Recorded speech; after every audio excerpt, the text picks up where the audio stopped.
coming up on the official Celtic FC podcast in Portugal. New boy Benjamin Nygren speaks about growing up in Sweden, his career so far, and how excited he is to play at Paradise.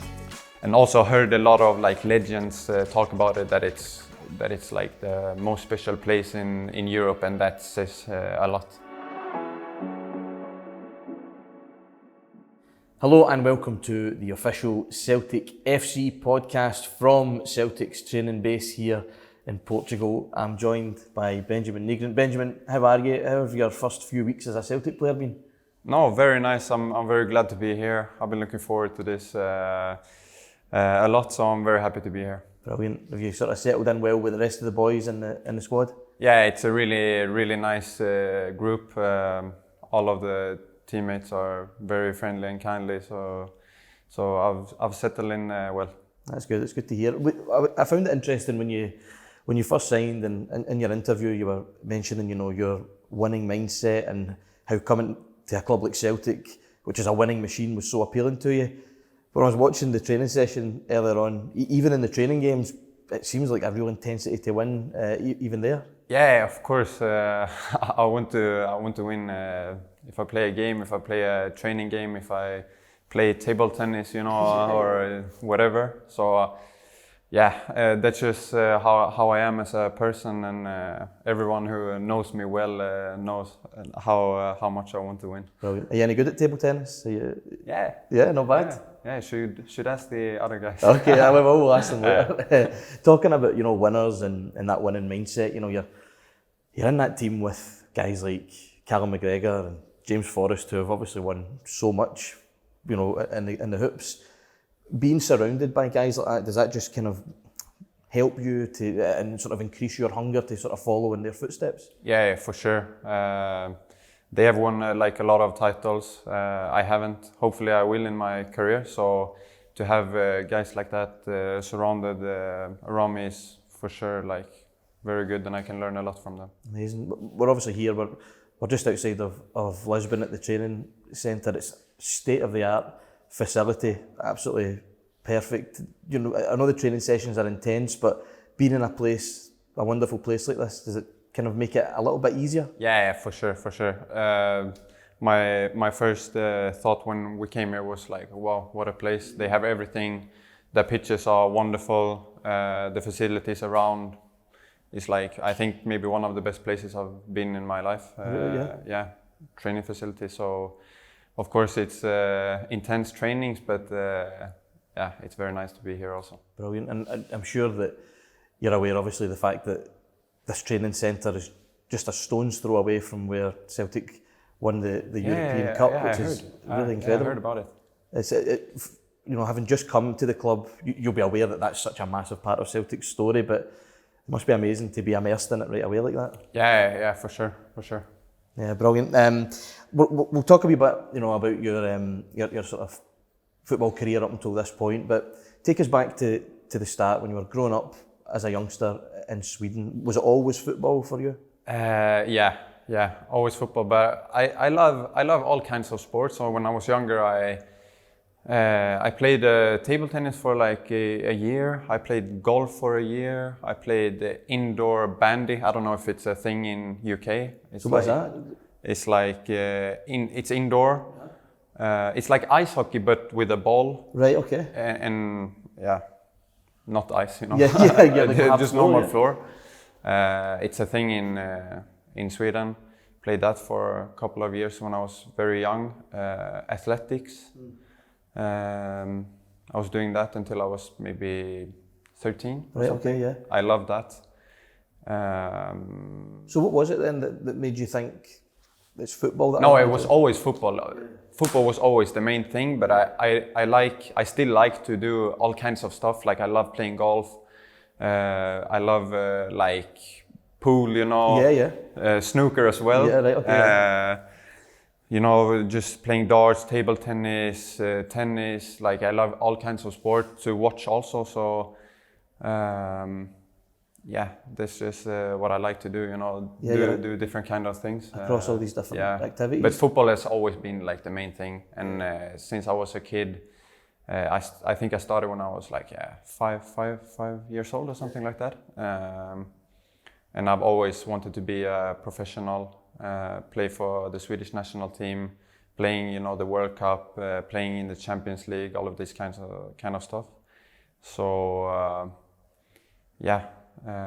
my mind has always been like that, Brilliant, and it's obviously going really well for you just now. When you were growing up then, in terms of in a football sense, who were the players that you were looking up to and sort of inspiring you? Yeah, Messi. Yeah. Messi for sure. I had him on in my childhood room. Yeah. On the whole wall, we made like, I don't know the English word, tapet. Is it like tapet? It's not like a small picture. It's like the whole wall. Oh yeah, like the whole wall. Yeah. So it was whole wall. A big picture of Messi. Yeah. Yeah. So Messi was the main, my main idol, but obviously Zlatan, huge guy from Sweden. So everyone knows about him. So I loved many players. Also Cristiano. Even though Messi was my favorite, Cristiano was still. Yeah. And you're not just saying that because we're here in Portugal, no, of course. No, of course not. But have you ever met any of those guys? Have your paths ever crossed? No. I've just seen Messi play. It's quite remarkable. He's just out in his world. It really is. You came through at Gothenburg. What were those kind of early days of your career like? How do you look back on them? So I think when I was younger, my path was always going like straight up. I didn't meet any like difficulty until after I left Sweden. So I think I signed my professional contract when I was 16. Made my debut when I was 16, 17. Played half a season, did really well, and got sold to Belgium. And then it was first in Belgium I met my first difficulty. I didn't get so much playing time. The Corona came, so they shut down the season. Then I was loaned out to Netherlands. So I think I learned a lot from that. Because if you only go like straight up, then maybe it's good for some, but I learned a lot from it, especially my mindset and my mental strength. To live alone abroad is to move out when you're just like 17 years old is difficult, So I've been away from home for about like six years or so now. So I've learned a lot, and it's made me a lot stronger. Yeah, well, that's the thing, isn't it? I mean, because you're still obviously really young, but you've got so much experience because you started at such a young age. Yeah. So that's also a really good thing that. Now I just turned 24. Was it 3 days ago? Oh, well. So I'm still young. So I'm very happy that I've experienced all of this. Well, let's just sort of step back a little bit, because I wanted to ask you about that move then to Belgium when you went to Genk, because of course, like you say, you're so young, moving away for the first time. It must have been quite daunting for you. Yeah, of course, and especially when it was just going like straight up, you think you will come and just play and but obviously I came to Genk. They were playing Champions League. They had really good players. I played I think maybe just like 5 games or so in the season. But I was young, I went there when I was 17, turned 18. So when I look back at it, I was still young, so it's not weird, But obviously when I went there, I had different thoughts. Do you feel that? Because obviously, like we're saying, the age is obviously a really important factor, and the fact that you've done all these things, so early, but even the fact that you've got the mindset to look at that now and assess it in a different way, is that just kind of evidence that your mindset's constantly evolving? Yeah, but also like, when you get older, you get more experience. I really feel like even though I'm young, you know, I feel a lot of difference from when I was, you know, 18 till I was 22 or 23, you know. And hopefully I will, you know, get a lot of more experience, and because I'm still pretty young. Yeah, absolutely. You obviously joined us from Nordsjælland. Yeah, and it was there. You know, you spent a few years there, done really well. How do you reflect on your time there? No, it was a really good time. A really special club in a really good way, in my opinion. I don't know the stats, but I think it's one of the teams in Europe who play with the youngest team. So when I was there, like now last season, I was one of the older guys, you know. So even though I was only 23, so yeah, I think it was great over there, and I really enjoyed it. That's interesting, you know, because it must have been a strange thing. All of a sudden, you're one of the sort of senior players in the dressing room, you know, about the place. What are you like? Are you kind of vocal? Are you, you know, how do you interact with teammates? Yeah, so that was something I really tried to develop. My how do you say, my like leadership? Yeah, leadership. And yeah, I try to speak on the pitch a lot with the guys. You know, to get good chemistry with the guys on the field, and also to give you know, intensity, especially help some of the younger guys that came in, because obviously I was there for a few years, so I knew how we wanted to play and our system and stuff, and we had a lot of new younger guys come in, so I tried to help and to push. Brilliant. You mentioned earlier on, when you were a youngster, you know, part of the dream was to be a Sweden internationalist, which you are. Describe that feeling of pulling on your country's jersey. Yeah, it's my proudest moment so far in my career. I think everyone. It's special, you know, when you can play for your country and hear your national anthem. I saw my family there, and I watched them, and I saw my sisters crying, you know. So it was difficult to even watch them, because it was such an emotional moment, you know.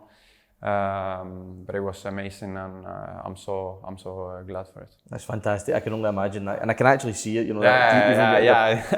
I start to feel it now again. And it's a very emotional thing, you know, because it's something you work so hard for every day. Everyone who's not really into football, they don't know the work behind the scenes. You know, you see the games and all of this, but it's like 1 or 2 games a week. Every other game or every other day, you work. You have to be disciplined. You know, go to bed on time, and you know, all of the. It's a whole life. You know, it's a lifestyle. So to achieve this dream was, it's so difficult to describe, but it was amazing. Fantastic, that's brilliant. And talking about obviously Sweden and the pride at pulling on the jersey, one guy who obviously done that quite a lot and was also wonderful in the hoops. I'm bringing him up because he was wonderful, but he was also, you know, my hero growing up as a boy was Henrik Larsson. Yeah. I'm sure you're well aware of his exploits as a Celtic player. Yeah, I know him, and I've seen some highlights of him scoring a lot of goals here, and I've actually now in national team played with his son Jordan. Also played against him in the Danish league now for the past years.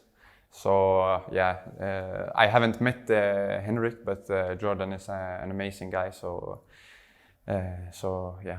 That's obviously, Henrik is definitely also an amazing guy. Yeah, absolutely. I won't hear a bad word said about Henrik. Talking about, obviously, you know, your fellow countrymen as well. As pre-season kind of progresses, you might very well face one of your fellow countrymen, in Alexander Isak, when we play Newcastle at Celtic Park. I mean, describe what sort of a talent he is. Yeah, I've trained with him and I played with him, and he definitely like stood out a lot. You know, you can just see like his touches on the ball and his finishing. Yeah, he's a top striker. For me, he's one of the best in the world. Yeah, nice well said.